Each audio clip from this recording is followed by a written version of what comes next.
This match winds up in a schmoz of sorts where the referee comes to and damn it, Team 3D has won. And even Mike Tenay says this is crap, and then he calls it a low point in the history of the X Division. Team 3D and Johnny Devine win. Fast forward to Against All Odds, and we get a rematch. Black Machismo once again teaming with Motor City Machine Guns against Team 3D and Johnny Devine. And Lethal and the Machine Guns win. So Machismo, by the stakes that have been laid forward, he's now the X title champion. It's a crazy brawl, something that Shelley and Sabin are not necessarily known for, but that is a Dudley special. I thought they rose to the occasion. Even the newsletters gave it 3 stars. Were you seeing, do you think, them develop into more quote unquote television wrestlers? I mean, we know they can do all the technical stuff and they can do the high flying stuff, but now they're being asked, hey, go do a brawl with guys who are bigger than you, respectfully, older than you, and probably have a different style than you, maybe a little slower, maybe a little more old school.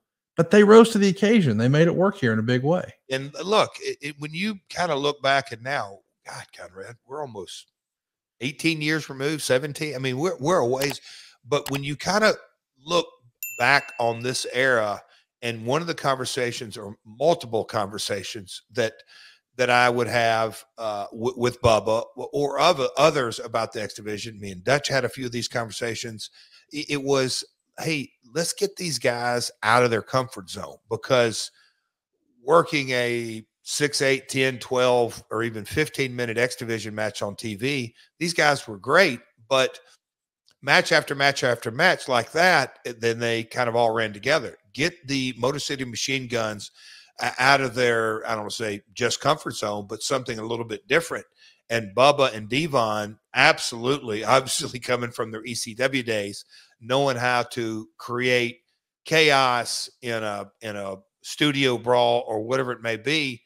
It was good for not just the guns, I mean, Motor City Machine Guns, but the program as well. It was a different flavor for X Division talent. It doesn't necessarily result in them moving way up the cards. I mean, Motor City Machine Gun is always in the mix, but it's not until the summer of 2010 that they taste some tag team gold. It happened at Victory Road 2010, and although the show only got 37.5% thumbs up, the best match poll, it was only Motor City Machine Guns and Beer Money. They got 4 stars in the Observer and the Torch, and when it's all said and done, the Motor City Machine Guns win the vacant tag team titles. Wade would go so far as to say this was the highlight of the show. The crowd was quiet early following the strong reactions to the Flair match, but eventually they got the crowd back. I think this is a cool moment for them, and it's a great testament to what you guys built in TNA. I know that, as you said, you gave credit to 0-1. They did tag in Japan before they tagged here in America, but I think most people listening to this would still consider the Motor City Machine Guns to be homegrown talent from TNA. For sure. And there's no doubt that Beer Money was. So here's 2 of your most successful acts 14 years ago, putting on an absolute clinic in the middle of a card where maybe a few years prior expectations wouldn't have been big. But on the other side, it feels like all 4 of these guys have raised their star power a little bit. What do you remember of this match at Victory Road between Beer Money and Motor City Machine Guns? You know, Conrad, I think it was 06 that the AJ Styles, Samoa Joe, Chris Daniels 3-way, that I think some people, the greatest X Division match of all time. And you know, that process didn't start in 06. That started in 02. So building, you know, AJ was there from day one, Daniels almost day one or maybe day one. Joe, you know, he came in and got the momentum going and all that, built all that. The Knockouts division, you know, we had Gail and a few others and 4 or 5 ladies. There really wasn't a Knockouts division, but we started building it and built that up, and it took us a couple of years. And then, you know, Gail and Kong were, you know, at the time, the greatest women's feud of all time or whatever the accolades, but they really had a good story. But that took a couple of years. When you kind of look at the tag team division, and we had, like we're talking about, we had the Steiners, we had the Dudleys. I could probably go on and on about different established tag teams that had come from WCW or WWF or whatever it may be. But when you kind of look at the tag team division as it began to develop, and you had America's Most Wanted and Triple X and different teams, but you talk about the two homegrown teams, it just took time to build. And of course, Storm was with America's Most Wanted, a great tag team. Alex and Chris were both tag teams. Bobby was a part of Team Canada. So just as the established got going, and we captured kind of lightning in a bottle with Beer Bunny, because those were two guys that were on singles careers, that it just kind of fell in, and it just boom took off, and the name and the personalities, all that was super cool. But when it got down to it, and you saw the Guns versus Beer Bunny, and knowing they're homegrown, and it's I'll call it four guys that are youthful. Conrad, I mean, they tore the house down because they had their style of wrestling, which obviously was different than Steiner's, or different than the business continues to evolve. And man, those guys, I think I'd love to kind of go back and compare, but I think there was a time that we had the best tag team wrestling in the world at this point.